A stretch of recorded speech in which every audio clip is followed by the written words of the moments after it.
Welcome back, everyone, to another edition of Hurricanes Unfiltered, powered by Come On Now, the podcast. I'm your host, Rudy Rodriguez. So, hit that like button and subscribe to the channel. Appreciate y'all's support, man. We are in the final week of the season. Yes, sir. This is the final week of the regular season. Hurricanes got bumped up in the rankings once again. They bumped up in the rankings as the Canes jumped from number 14 in the AP poll to number 13, and from number 15 in the AP poll to number 13. In both situations, the Miami Hurricanes jumped Utah. They jumped the Utah Utes. What is a Ute? So I don't know what a Ute is either, but the Canes jumped them, and that was one of the questions that we had coming in would be after watching Utah win 51-47 over Kansas State, give up almost 500 yards of rushing. If these voters would have that same attitude towards Utah that so often they've had against the Miami Hurricanes when they've decided, oh, well, the Canes, they didn't do this, they didn't do that, they didn't do this, they didn't do that. Well, Canes won 34-17 on the road at Virginia Tech. It wasn't a very close game, despite the final score. I know we got to 27-17. This was never a game in doubt. This was a game that was never in question. The Canes controlled it from pretty much start to finish. Yes, they did those things that they do, which can be very, very frustrating, including slowing tempo down. They scored 6 times in their 8 possessions. It's not enough possessions in a football game, man. It just isn't. 61 total offensive plays is not enough plays in a college football game. And so they make it harder on themselves. That said, they dominated the game on offense. Thought they were very good offensively outside of a couple of situations. And when they don't finish drives, that doesn't help. Dropping passes that are touchdowns. Alex Ballman, thanks, buddy. Appreciate you as always. But now we got Utah having this 51-47 game against Kansas State, a 500 team, and giving up almost 500 yards of rushing. So what did this expose? This exposed the fact that Utah's defense just ain't that good. I don't care what you are. Giving up almost 500 yards rushing is crazy. And the fact that they won, miraculous. I wish they would have been simple. They just lost the game, But with Miami passing them in the AP and passing them in the coaches poll, I keep telling people the CFP seems to follow suit in large part with a lot of what these polls do. It just is what it is. I'm not making this up. People seem to think that when I say these things, I say them for my health. That is not the case. I say these things because it's what is reality. They use these rankings as a barometer, and the barometer is what the barometer is. It's their baseline. They baseline this. Okay, this is our rankings. Okay, now we'll go look at these teams. Great. And from there, you get the final ranking. For example, if you look at Notre Dame from last week to this week, just want to point out Notre Dame was ranked 9th in the AP. And this week is ranked 9th in the AP. In fact, I'm going to point this out, and you might find this funny. Notre Dame got less points in votes this week after beating Syracuse 70-7 than they did last week. In fact, they have 13 less points from the AP. And in the coaches poll, I'm going to check that one too. From last week to this week, they went up 9 points in that particular poll. So they're basically the same. They're ranked 9th in both polls. The polls remain Ohio State, Indiana, Texas A&M, Georgia, Oregon. They moved up. Ole Miss moved down.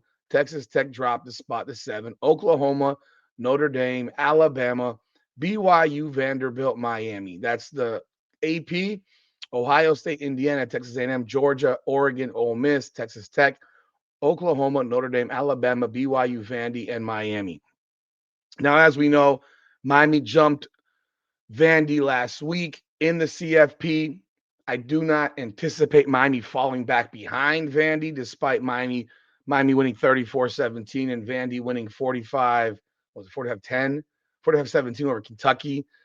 That was a home Vanderbilt game. Kentucky's a low-level opponent, 2-6 in their own conference. They're not good. So I don't want to. Let's not go crazy. Let's not go crazy. Miami jumping Utah wasn't so much about how Miami played against Virginia Tech. More so, it was an indictment on how Utah played against Kansas State. Miami did its job.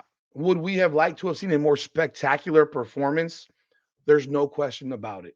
Would not argue with you over that for 1 second. And yes, you, I, and every other Hurricane fan, we all live in this same world where we're sitting here saying, why are you slowing tempo down? We got to score points. We have to dominate these guys. And we did. But defensively, we weren't as good as or sharp as we were the week before against NC State. Why that is, I don't know. It seems like we don't seem to be prepared for these stretch run plays, and that is a concern that I do have for Pittsburgh because they run a lot of stretch run plays where they're just going wide, wide, wide, wide, wide, and that's now all about gap integrity and discipline. So I do have those types of concerns going into Pitt this week. Pitt is now ranked. I mean, win or lose Notre Dame. Pitt is now back in the rankings after beating Georgia Tech.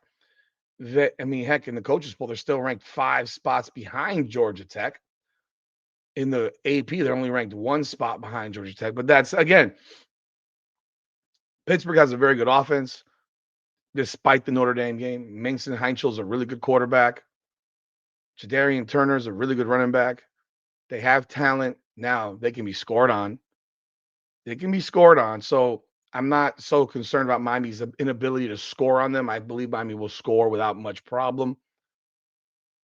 But we got to stop them. We got to stop them. And I think that the defense has to play its best game of the season this Saturday. By the way, game time is 12 noon. So we will be on live at 12 noon. Probably be on live a little bit early. Thanksgiving Day weekend. We will be on live probably a little about 10 minutes early. Just this time I'll be prepared with my camera. Unlike last week, apparently my computer needed hadn't used the computer in 2 weeks. Got multiple laptops, and that one I have facing the TV back there. And yeah, I'll have it ready. I promise. Because I had to do an update on the computer. I don't know, in 2 weeks apparently you need an update, so needed an update. But Miami has moved to 13. What does this mean, man? This means that it's good. It's obviously a good situation because I do believe that the CFP follows this stuff and it gets us closer to Notre Dame. They made a point to tell us we're not being discussed with Notre Dame because we're not in the same group of teams as Notre Dame. Well, if we jump to 12, if we're now ahead of Utah, we should be now closer to the conversation with Notre Dame.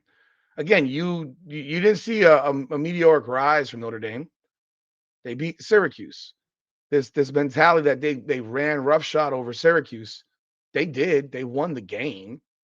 They dominated the game. That game was 21-0 in a blink of an eye off of 2 pick sixes and a punt return for touchdown. I'm gonna give you some numbers here. Notre Dame scored 70 points. 70. CJ Carr threw for 49 yards. They threw the ball as a team for 67 yards.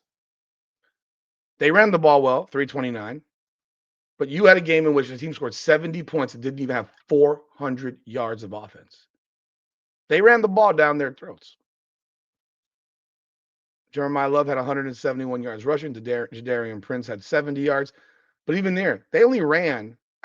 This is no bull. They ran 39 plays on offense. 39 plays on offense. They had the ball for under, I've never seen this before. Notre Dame had the ball for 18 minutes and 10 seconds and scored 70 points. Syracuse had the ball for 41 minutes and 50 seconds and scored 7 points. I've never seen that before. They had the ball for 41 minutes and 50 seconds and had 207 yards of total offense. I've never seen that before. In all my years watching football, I've never seen that. Have you? So I think when you look at that game, it wasn't about domination. It was about every bounce went their way. You're getting kick returns for touchdown. I mean, you can go look at the game cast of this game. First first touchdown, 44-yard interception return. Second touchdown, 22-yard punt return. Third touchdown, 46-yard interception return. Then they had a 45-yard touchdown run, 58-yard touchdown run, 6-yard touchdown pass, 14-yard run, 68-yard run, 30-yard run, 25-yard run. I mean, they ran the ball. If I got holes that big to run and score, I mean, obviously this is what I expected Miami to do to Syracuse as well. We didn't play as well against Syracuse, but it wasn't like Syracuse did anything special against Miami. Like, let's be real. Let's be real. Miami won 38-10, and people will compare the scores. That's fine. Against Miami, Syracuse had 285 yards. We had the ball. The balls was even. We didn't play that well in that game. I mean, I thought we were poor, but it was 38-3 with 40 seconds to go in the game when they made their final drive against our fourth string defense. So, what I'll say to Hurricanes fans is this: we got one more week. We got one more week. We do our job. We handle Pittsburgh. We do it impressively. We don't play around. I still believe firmly that Miami will make the playoffs. Now, the only way that I can see that the Miami Hurricanes would be somehow bumped from the playoffs, this is the only way, is that BYU plays Texas Tech in the conference championship. And that is the game right now because BYU did beat Cincinnati. I was hoping Cincinnati would get them, but BYU did win that game. And they finished their season with West Virginia. That is a conference opponent. It is a road game. That's Texas Tech. They play at West Virginia. Now, it's funny that Texas Tech's only loss was to Arizona State. But BYU's final game is versus UCF. They should win that game handily. They're at home. Here's the question. If BYU beats Texas Tech, does Texas Tech drop out of the top 12? That is the real question. They're both 10-1. They'll both be 11-1, more than likely. If Texas Tech is to beat BYU in the Big 12 championship, it's done deal. BYU drops. We don't have to worry about them. And really what we're sitting on right now is getting ranked up to number 10 and getting into that 10 slot, which is where that Notre Dame Miami discussion comes up. Now, there are other games this weekend that we need that would be make it a lot easier and a lot less stressful for the Miami Hurricanes. One is Alabama, Auburn, Oregon, Washington. Those are the two games specifically that I do believe really, really would make it easier for the Hurricanes. And even Oklahoma versus LSU. LSU is not very good this year, as we know, but hey, they're 7-4. Oklahoma struggles to score. I mean, the fact that LSU only beat Western Kentucky 13-10 this past weekend in that bum game is unreal. God, that's so bad. But they don't score. So you have two teams that don't score a lot of points. That is something even if LSU's losses, they lost 24-19, 31-24, 20-9. The only blowout was Texas A&M 45-24, 49-25. Outside of that, they've been in every game, but they just don't score points. There is that possibility that LSU can go beat Oklahoma. I mean, it is not out of the realm of possibility that it could happen. So those are some games to look at that would be helpful. If Oklahoma loses, they'll drop out. They will drop. If they lose to LSU, they will drop outside the top 12. If Texas Tech loses somehow to West Virginia, they will drop out of the top 12. Now, again, if Texas Tech and BYU are one-loss teams playing for a conference title, and BYU beats Texas Tech, will Texas Tech drop out of the top 12? That is the question. It's a lot simpler if Texas Tech just beats BYU, and that makes it a whole lot easier. But if they don't, if it's the other way around, what happens? Now, this all will come down to that Notre Dame Miami conversation. Notre Dame Miami conversation. And I think Alabama should be in that conversation, to be honest. I think they absolutely should be in that conversation because Miami beat a similar opponent badly on its home field, and Alabama lost to that same opponent, Florida State. Yeah, I mean, they have that Men in Black going on where they scan that thing in front of people's faces, and it's just been forgotten that Bama lost that game in dominating, embarrassing fashion to a horrible ACC school because the ACC is so bad. So you can't call the ACC so bad, have a really bad loss to an ACC team, and then sit here and say, "Oh, that didn't happen. It was early." No, no, no, you lost. You lost. I would have felt better if I still would have felt better, obviously, if Oklahoma had lost to Bama. If Bama had beaten Oklahoma and done their damn job when we needed them to, we'd be perfectly fine. But this will come down to some decision making if we don't get a loss. If we don't get a loss from Bama against Auburn, Oklahoma against LSU, really, and or Oregon and Washington, because that's the tough game. That's a road game for Oregon. I think that's another one we need to watch out for. One of those three games. We don't get one of those. Preferably the Alabama game because that is the closest one to us. Alabama and Oklahoma. Those are the two. Because Oregon, they may lose and then they keep them in the top 12, and you're like, oh my God. But we gotta handle our business, man. All this stuff doesn't matter if we don't handle business in a dominating fashion on Saturday at Pitt. Right now, Miami Hurricanes are a 6.5 point favorite. This is the only game they've been favored by less than double digits since I don't remember. I think Florida State. It's a 51.5 point over under. It's gonna be a good game, man. I do think it's gonna be a good game. So y'all let me know y'all thoughts in the comments. Hit that like button, subscribe to the channel, ring that bell. Appreciate y'all as always. Remember tonight, Hurricanes Unfiltered at 9 p.m.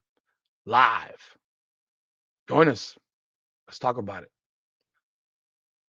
Like, subscribe, follow. This is Hurricanes Unfiltered. All right, come on now, the podcast. Come on now.